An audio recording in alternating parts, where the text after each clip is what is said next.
Closing costs in New York are absurd. When I buy a property, I figure, and I'm usually buying it without a realtor, I figure around $10,000 in closing costs just to be safe.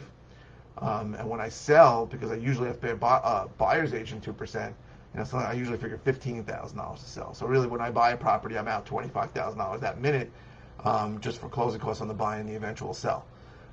Plus all my additional holding costs, if I'm borrowing money, interest costs. It's very common for me to buy a property, sell it right away, and have to pay $50,000 in expenses.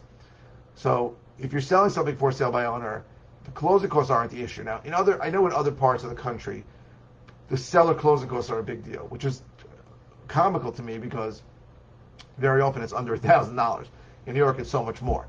But it's very often the seller's closing costs are negotiated to be paid for by the buyer. In New York, it's very uncommon.